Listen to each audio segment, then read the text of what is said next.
Hello dear friend, this is Ashish Charles. Today we are going to discuss third part of NMR spectroscopy.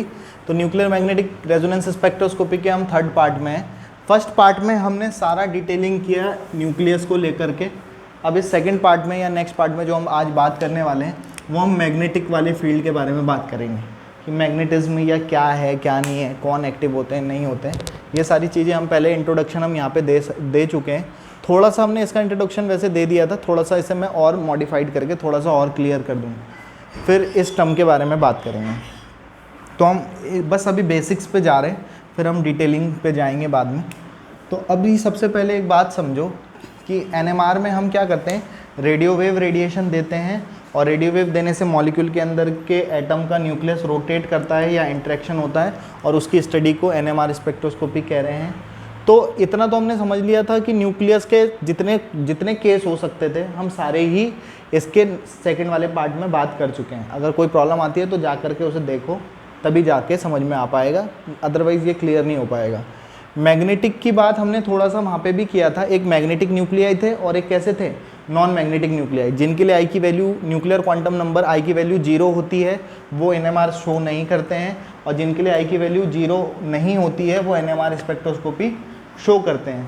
तो magnetic वही वाले nucleus जिनके लिए आई की value 0 नहीं होती है, न्यूक्लियर क्वांटम नंबर की वैल्यू 0 नहीं होती है, वही इस स्पेक्ट्रोस्कोपी को शो करते हैं.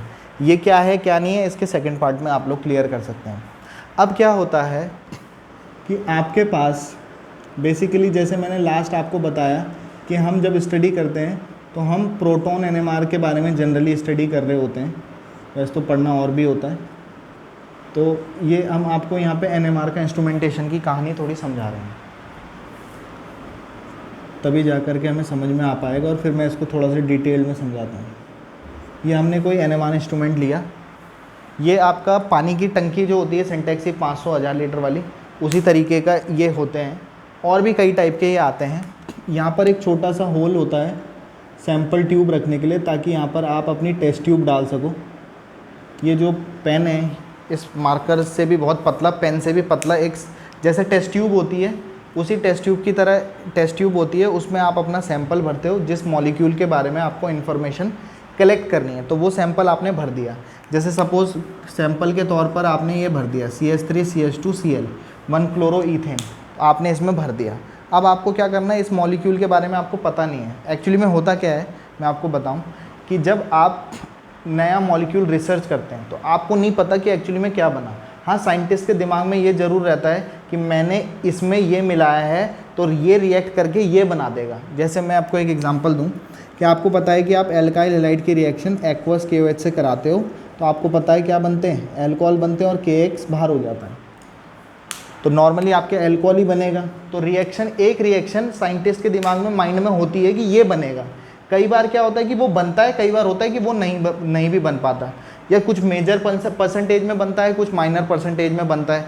उन चीज़ों को क्लेरिफिकेशन करने के लिए कि एक्चुअली में बीकर में क्या बना है, क्योंकि बीकर को देख के तो नहीं दिखते ना एटम्स या मॉलिक्यूल्स, वो उसकी स्टडी इसी के थ्रू करी जाती है.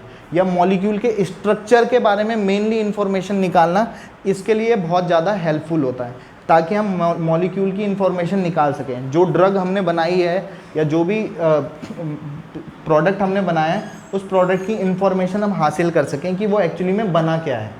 तो उसी के लिए एनएमआर का यूज़ बेसिकली किया जाता है. फ़िलहाल हम जब बात करेंगे तो हम सबसे पहले प्रोटॉन्स को डिटेक्ट करना ही सीखेंगे. प्रोटॉन मैं पहले ही क्लियर कर चुका था कि हाइड्रोजन, इनको क्योंकि एनएमआर एक्टिव न्यूक्लियस होते हैं और इनकी इन्फॉर्मेशन हासिल करना सीखेंगे. और इसमें क्या होता है कि एक सैंपल ट्यूब होती है, आपने सैंपल भरा, आपने सैंपल यहाँ पे रखा, ये थोड़ा सा नीचे जा कर के फिट हो जाता है. यहाँ चारों तरफ से एक मैग्नेटिक फील्ड लगा रहता है. इसके पानी की टंकी के अंदर जो इंस्ट्रूमेंट है इसमें चारों तरफ से एक मैग्नेटिक फील्ड लगा हुआ है, मैग्नेट घूम रहा है, मैग्नेटिक फील्ड लगा हुआ है. और यहाँ इसके कवर करने के लिए इसे चारों तरफ से लिक्विड नाइट्रोजन गैस का एक सिलेंडर भरा हुआ होता है, ताकि ये इसको थोड़ा सा कूल रखे या कूलिंग रखे. और एक तो इसका यूज़ ये होता है कि ये जो मैग्नेटिज्म है, मतलब ये जो मैग्नेटिक फील्ड क्रिएट हो रहा है ये ख़राब ना हो, मतलब ये महीनों जल्दी ख़राब होने के चांसेस भी होते हैं. तो एक तो इसकी ख़राब ना हो, उसको सालों तक उसकी मेंटेनेंस को बनाने के लिए भी ये रखता है.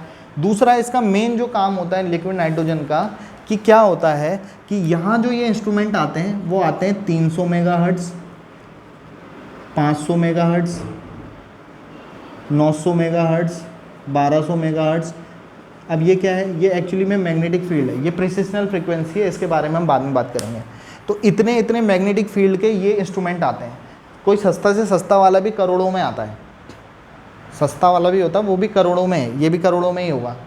तो इसीलिए बहुत सारे कॉलेजेस में तो मिलते ही नहीं है, बहुत कम या बहुत हाई लेवल के कॉलेजेस में ही ये आपको दिखाई देते हैं। आप कई बार कई स्टूडेंट जो अच्छे कॉलेजेस में भी पढ़ते हैं, अगर उन्हें NMR डाटा निकालना होता है तो 5-5 हज़ार रुपये का एक पन्ना निकल के आता है। अब आप ये सोचो कि आपने सैंपल में कोई गड़बड़ी कर दी तो रिज़ल्ट में गड़बड़ी आएगी, तो आपके 5 हज़ार ख़राब हो जाएंगे, 5-6 हज़ार, 10 हज़ार, क्योंकि इतना वो नहीं लेगा तो उसको करोड़ों का इन्वेस्टमेंट उसने किया है, तो इतना तो उसका बनता है।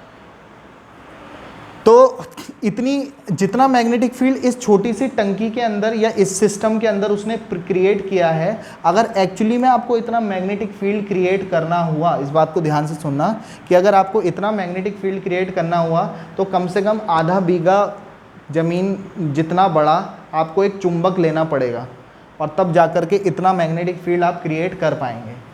और वही काम आपने इतनी छोटी सी जगह पर पैदा किया हुआ है, तो दैट इज़ कॉल्ड क्रायोमैग्नेटिज्म। छोटी सी जगह पर ज़्यादा मैग्नेटिक फील्ड क्रिएट करने के फिनोमिना को क्रायोमैग्नेटिज्म कहते हैं। जितना ज़्यादा मैग्नेटिक फील्ड हम दे पाएंगे वो उतनी एफिशिएंसी के साथ आपको बेटर रिजल्ट प्रोवाइड कर पाएगा। तो ये तो थी बेसिक से इंट्रोडक्शन कि आपने सैंपल ट्यूब यहाँ भरा, ये यहाँ गया, चारों तरफ से मैग्नेटिक फील्ड कैसे लगा है, वो मैग्नेटिक फील्ड की प्रेजेंस में आया, और मैग्नेटिक फील्ड की प्रेजेंस में आने के बाद वो आपको कुछ रिजल्ट या कुछ डेटा आपको प्रोवाइड करता है। मैं इसके अंदर की कहानी आपको यहाँ पर सुनाने वाला हूँ, तो आओ यहाँ पे इसको क्लैरिफाई देखें। तो क्या होता है कि जैसे मैंने आपको शुरू में भी बताया था कि आपके पास एक न्यूक्लियस है, तो न्यूक्लियस के अंदर भी अगर मैंने सोडियम भी लिया आपके लिए एक एग्जांपल के तौर पर, तो 11 इलेक्ट्रॉन है, तो atomic number equal to number of electron equal to number of protons भी कितने हैं, 11 ही है। तो न्यूक्लियस के भी बहुत सारे एनर्जी लेवल होंगे, उसमें क्या होते होंगे, प्रोटॉन्स भरे होते होंगे। तो प्रोटॉन को इलेक्ट्रॉन को रिप्रेजेंट करने के लिए हम ऐसे या ऐसे साइन यूज़ करते हैं, स्पिन वाले। प्रोटॉन को यूज़ करने के लिए वो कई जगह पे ऐसे दिखाता है। कोई ज़रूरी नहीं है कि आप इसको प्रोटॉन बोल रहे हैं, आप बोलो ये प्रोटॉन है, आपकी मर्जी। बट जनरली जो हम रिप्रेजेंटेशन यूज़ करते हैं, मैं ये वाला यूज़ करने वाला हूँ। हो सकता है किसी बुक में वो कुछ और यूज़ कर ले, लेकिन मैं दिखाने के लिए आपको ये वाला रिप्रेजेंटेशन यूज़ करूँगा। तो क्या हुआ, शुरू में ये डीजेनरेसी स्टेट में, डीजेनरेसी का मतलब क्या है, एक ही एनर्जी लेवल पर आप ये दो लाइन मैंने आपको यहाँ दिखाई है, यहाँ पर एनर्जी लेवल को रिप्रेजेंट कर रहा हूँ। यहाँ पर प्रोटॉन रखे हुए देख पा रहे होंगे आप, 1 2 3 4 5 6, चलो 6 दिखा दिए, ऐसे बहुत सारे होंगे प्रोटॉन्स। डिपेंड करेगा वो एटॉमिक नंबर कितना है, प्रोटॉन्स कितने हैं, इस बात पे। अब आपको पता है कि अब आपने इसे मैग्नेटिक फील्ड में रखा है, क्योंकि ये जो प्रोटॉन का जो सैंपल है वो भर दिया ना आपने इसके अंदर, तो अब वो किस क्षेत्र में, मैग्नेटिक फील्ड। जब मैं इसे मैग्नेटिक फील्ड में देता हूँ तो एनर्जी लेवल 2 पार्ट में स्प्लिट हो जाते हैं, या 2 से ज़्यादा पार्ट में भी होते होंगे। तो जब मैग्नेटिक फील्ड दे करके कोई भी एनर्जी लेवल 2 या 2 से ज़्यादा पार्ट में स्प्लिट होता है, that splitting is called Zeeman effect. Zeeman effect कहते हैं। इलेक्ट्रिक फील्ड दे करके स्प्लिटिंग कराते हैं तो उसे स्टार्क इफेक्ट कहते हैं, और मैग्नेटिक फील्ड दे करके कराते हैं तो ज़ीमान इफेक्ट कहते हैं। साउंड याद रखने के लिए आप इसमें कन्फ्यूज़न हो जाता है कई बार कि इलेक्ट्रिक या मैग्नेटिक फील्ड में क्या होता है, तो MAN से मैग्नेट जैसा साउंड आता है, तो आप याद रख सकते हो कि मैग्नेटिक फील्ड की प्रेजेंस में ज़ीमान इफेक्ट होता है। तो ज़ीमान स्प्लिटिंग हो गई, और यहाँ पर आपके जो एनर्जी लेवल थे वो कुछ प्रोटॉन्स जो थे वो आपके इस तरीके से स्प्लिट हो गए। इसे 6 मत समझना कि 6 ही है गिनती के, मैं ऐसे समझो 50% यहाँ बच रह गए और 50% हायर एनर्जी लेवल पर चले गए। जब 50% का पॉपुलेशन हुआ, पॉपुलेशन मतलब नंबर ऑफ प्रोटॉन्स हुए, तो क्या होता है, एक रूल आता है मैक्सवेल बोल्ट्जमैन डिस्ट्रीब्यूशन लॉ। मुझे बहुत टाइम तक वो रूल ही समझ नहीं आया कभी, क्योंकि ऐसा लगता है उसे किताब से पढ़ने लगो तो दिमाग में बैठता ही नहीं है वो कभी। उसकी एक लाइन की बात बस इतनी सी है, वो ये कहता है कि अलग अलग एनर्जी लेवल पर पॉपुलेशन सेम नहीं रह सकती। कम एनर्जी लेवल पर नंबर ऑफ पॉपुलेशंस ज़्यादा होती हैं, ज़्यादा एनर्जी लेवल पर पॉपुलेशन कम होती है, बस। इसके अलावा उसका कोई दूसरा मतलब नहीं है, सिंपल सी बात, एक लाइन की। अब क्योंकि इनमें पॉपुलेशन डिफरेंस, अभी पॉपुलेशन सेम दिखाई दे रही है, तो मैक्सवेल बोल्ट्जमैन डिस्ट्रीब्यूशन लॉ के अकॉर्डिंग यहाँ पर पॉपुलेशन डिफरेंस क्रिएट होगा। अब पॉपुलेशन डिफरेंस क्रिएट होने से क्या होगा, तो तो सपोज़ यहाँ पर आपके कुछ प्रोटॉन्स नीचे आ गए और यहाँ कम रह गए, तो यहाँ पे सपोज़ 51% हो गया, 1% का चेंज आया, मतलब 1% यहाँ आ गए, तो यहाँ कितना परसेंट रह जाएगा, 49% रह जाएंगे। मैं फिर से बोल रहा हूँ कि ये 6 मत समझना, मैं परसेंटेज में समझो कि 51% यहाँ होगा और ये 49% पॉपुलेशन यहाँ रह गई, क्योंकि सेम तो रह नहीं सकते मैक्सवेल बोल्ट्जमैन डिस्ट्रीब्यूशन लॉ से।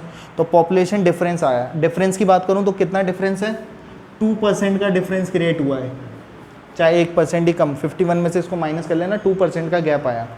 अब क्योंकि अभी भी वो मैग्नेटिक फील्ड में तो है ही, कौन सा मैंने मैग्नेटिक फील्ड बंद कर दिया, अब जब मैग्नेटिक फील्ड में होगा तो एक्चुअली ये प्रोटॉन्स है, जैसे इलेक्ट्रॉन घूमते हैं ऐसे प्रोटॉन्स भी स्पिन करते हैं, प्रोटॉन ऐसे घूम रहे थे, और अब जब वो ऐसे स्प्लिट होने के बाद पॉपुलेशन डिफरेंस क्रिएट हुई, तो जब इसमें मैं मैग्नेटिक फील्ड देता हूँ या लगाता हूँ तो ये थोड़ा सा टिल्ट होकर के मोशन करने लगते हैं।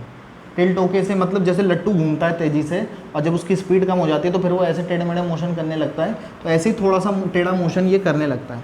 टेढ़ा मोशन ऐसे करता है लट्टू की तरह, लट्टू को कहते हैं गायरोस्कोप। क्या कहते हैं, गायरोस्कोप। तो इस मोशन को कहते हैं गायरोस्कोपिक मोशन।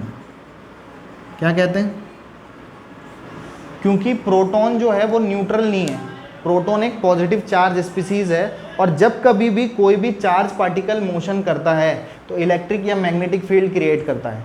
तो यहाँ से ये क्या करता है, एक इलेक्ट्रिक या मैग्नेटिक फील्ड क्रिएट करता है, और साथ ही साथ थोड़ा सा टिल्ट होकर के ये मोशन करने लगता है। ऐसे मोशन कर रहा था तो ये थोड़ा सा टिल्ट होकर के आपका मोशन करने लगेगा, और जब ये आपका टिल्ट होकर के मोशन करने लगेगा, गायरोस्कोपिक मोशन करने लगेगा, तो ये एक फ्रीक्वेंसी क्रिएट करता है जिसे आप कहते हैं प्रिसिशनल फ्रीक्वेंसी। अब यहाँ पे काम शुरू हुआ है रेडियो वेव देने का। जिस रेंज की प्रिसिशनल फ्रीक्वेंसी आती है, यहाँ पर आपके पास एक सेटअप होता है, जैसे रेडियो जब रेडियो चलाते थे तो घुमाने के लिए हमारे पास एक रेगुलेटर टाइप होता था कि हमें कितनी फ्रीक्वेंसी पर एफएम की फ्रीक्वेंसी सेट करनी है, तब जाकर हमें कुछ सिग्नल आते हैं और हमें रेडियो में कुछ सुनाई देता था। तो उसी रेंज की रेडियो फ्रीक्वेंसी अब हम यहाँ इसे प्रोवाइड करते हैं। क्या करते हैं, उसी रेंज की रेडियो फ्रीक्वेंसी हम इसे प्रोवाइड करते हैं।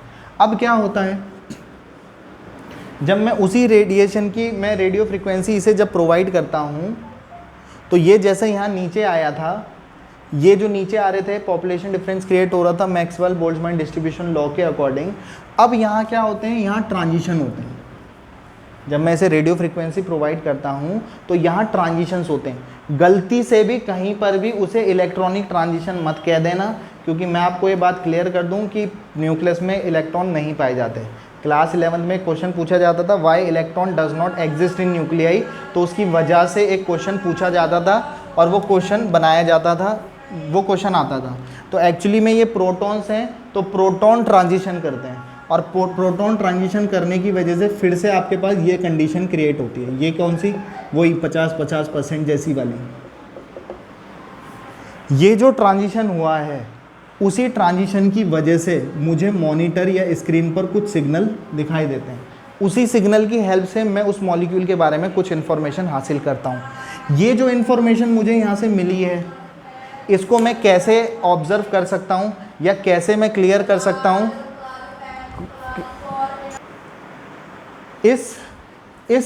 इससे हम इंफॉर्मेशन कैसे निकालेंगे सिग्नल से। एक्चुअली में हमें यही काम करना होता है कि हम सिग्नल से ही मॉलिक्यूल के बारे में इंफॉर्मेशन निकालते हैं। कैसे निकालेंगे, वही हमारे नेक्स्ट पार्ट में हमने सीखना है। फिलहाल मैं ये कह रहा हूँ फिर से ये क्रिएट हो गया।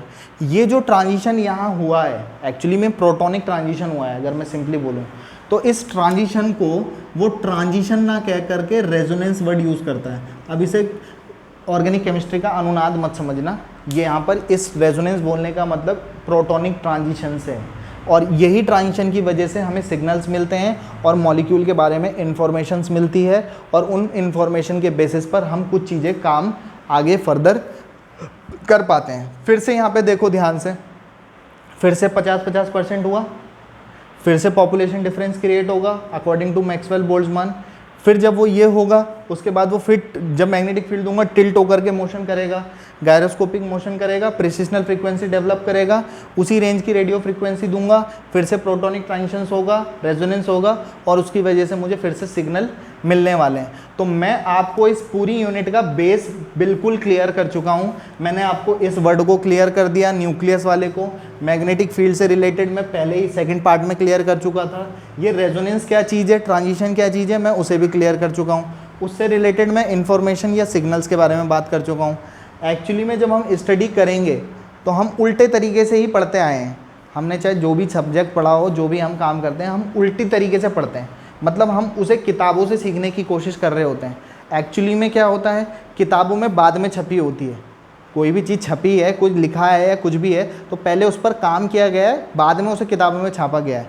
और हम क्या करते हैं, उस किताबों से पढ़ करके उसे वैसे समझने की कोशिश कर रहे होते हैं। तो हमारे पढ़ने का तरीका, क्योंकि जब हम सिग्नल्स वगैरह बनाएंगे तो हम मॉलिक्यूल से सिग्नल बनाना सीखेंगे, लेकिन एक्चुअली में ये जो बेस इसका है वो सिग्नल्स आते हैं, और सिग्नल से कौन सा मॉलिक्यूल बना है असली में वो इन्फॉर्मेशन की जाती है। लेकिन अगर आप साथ में बने रहे और ध्यान दिया तो एनएमआर हमारी काफ़ी अच्छा खासा टॉपिक रहा है। तो हम आपको दिखा देंगे कि सिर्फ सिग्नल को देखकर ही आप मॉलिक्यूल पहचान लो। सिग्नल को देखोगे और आप पता लगा पाओगे एक्चुअली में कि उसे कौन सा मॉलिक्यूल वो था। तो ये थोड़ा सा बेसिक इंट्रोडक्शन था, चल रहा था अभी तक। इसके बाद जो है ये चीज़ें क्लियर होती है ना, तो फिर कहीं कोई प्रॉब्लम नहीं आती आगे जा कर के। तो ये बिल्कुल ढंग से क्लियर कर लो, और फिर आगे जब हम इस पे बात करेंगे तो फिर हमें कोई प्रॉब्लम कहीं नहीं आएगी, क्योंकि हमारा बेस बिल्कुल जो भी जहाँ तक वो पूछने की हद थी उस हद तक हम उसे क्लियर कर चुके हैं। और बाकी होप आपको समझ में आया होगा। इसका स्क्रीनशॉट लेना है ना, और बाकी फ़िलहाल हमारी तरफ से जी लो अपनी ज़िंदगी। नेक्स्ट वीडियो में पिएंगे आप लोगों का खून। Have a good day, goodbye, good night, शुभ रात्रि, शब्बा खैर। स्क्रीनशॉट ले लें।